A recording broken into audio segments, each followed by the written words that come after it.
देश का एक महत्वपूर्ण शहर नागपुर, जिसकी पहचान असल मायने में संतरों की नगरी के रूप में देश भर में होती है, लेकिन वही शहर आने वाले वर्षों में भारत की मिसाइल शक्ति, सैन्य वाहनों और रक्षा तकनीक का सबसे बड़ा केंद्र बन सकता है।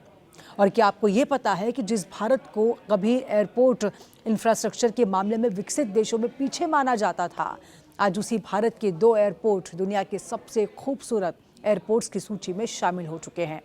पहली नज़र में ये दोनों अलग अलग खबरें लग सकती हैं, लेकिन अगर इनके पीछे छिपे संदेश को समझें तो ये दोनों खबरें एक ही कहानी कहती हैं।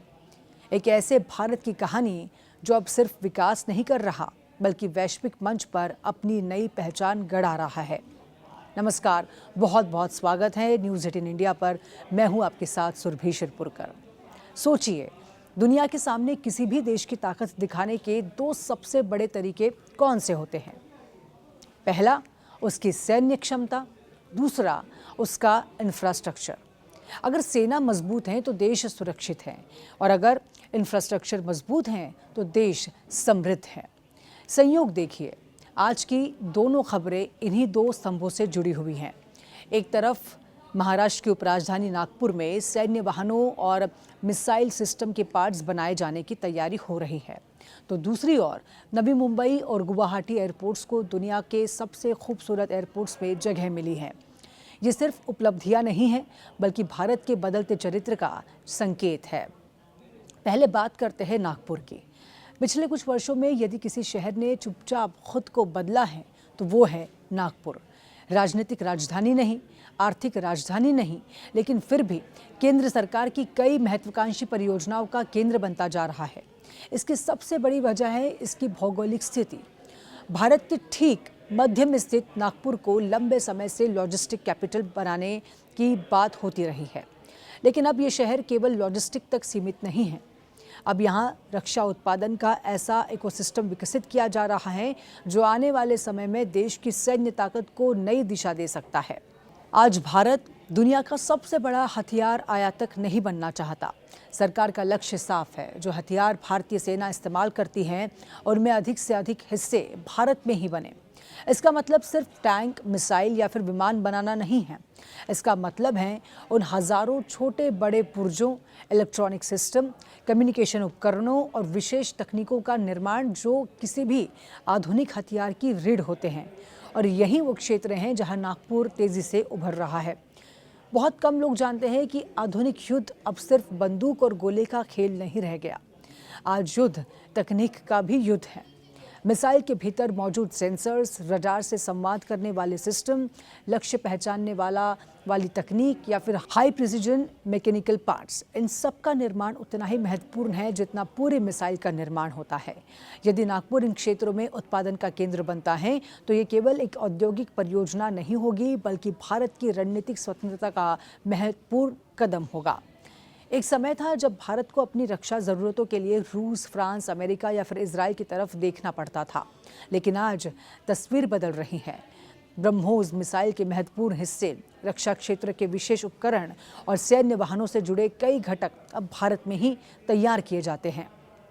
नागपुर इसी बदलाव का नया चेहरा बनकर उभर रहा है। यही कारण है कि रक्षा मंत्रालय की नज़र अब इस शहर पर विशेष रूप से टिकी हुई है। लेकिन सवाल ये है कि इसका आम नागरिक से क्या संबंध है? बहुत बड़ा संबंध है। रक्षा उद्योग सिर्फ हथियार नहीं बनाता, ये रोजगार भी पैदा करता है।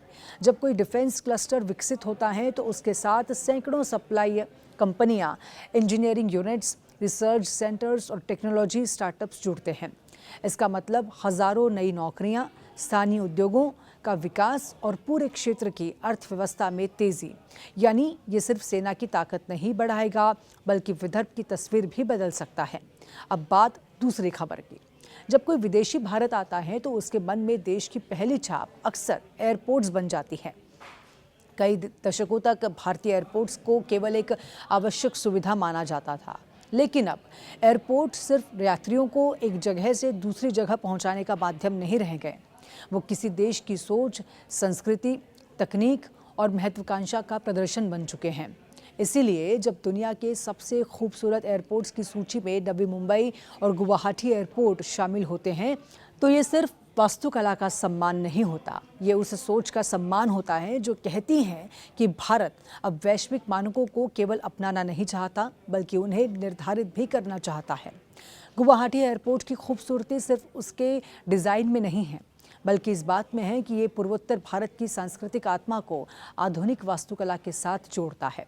वहीं नवी मुंबई एयरपोर्ट ये दिखाता है कि भविष्य का भारत कैसा दिख सकता है, स्मार्ट, टिकाऊ, तकनीकी रूप से उन्नत और विश्वस्तरीय। अगर इन दोनों खबरों को एक बड़े परिप्रेक्ष्य में देखें तो एक गहरी तस्वीर सामने आती है। एक तरफ भारत अपनी सीमाओं की रक्षा के लिए आत्मनिर्भर बनने की दिशा में तेजी से आगे बढ़ रहा है, दूसरी ओर वो दुनिया को ये भी दिखा रहा है कि आधुनिक इंफ्रास्ट्रक्चर और डिज़ाइन के क्षेत्र में भी वो किसी से पीछे नहीं है। यानी भारत अब सिर्फ उपभोक्ता राष्ट्र नहीं रहना चाहता बल्कि निर्माता राष्ट्र बनना चाहता है, सिर्फ बाजार नहीं बल्कि वैश्विक शक्ति बनना चाहता है। और शायद यही आज की सबसे बड़ी कहानी है। नागपुर में बनते मिसाइल सिस्टम के पार्ट्स और दुनिया के सबसे खूबसूरत एयरपोर्ट्स की सूची में शामिल भारतीय एयरपोर्ट्स, ये दोनों घटनाएं अलग अलग नहीं हैं। ये उस नए भारत के दो चेहरे हैं जो एक साथ ही एक हाथ से अपनी सुरक्षा मजबूत कर रहा है और दूसरे हाथ से दुनिया को अपनी क्षमता, आत्मविश्वास और भविष्य की झलक दिखा रहा है। सवाल ये नहीं है कि नागपुर में क्या बनेगा या कौन सा एयरपोर्ट कितना सुंदर है। असली सवाल ये है कि क्या हम एक ऐसे दौर के गवाह बन रहे हैं जहां भारत सिर्फ दुनिया का सबसे बड़ा लोकतंत्र नहीं बल्कि दुनिया की सबसे प्रभावशाली शक्तियों में से एक बनने की दिशा में निर्णायक कदम बढ़ा रहा है।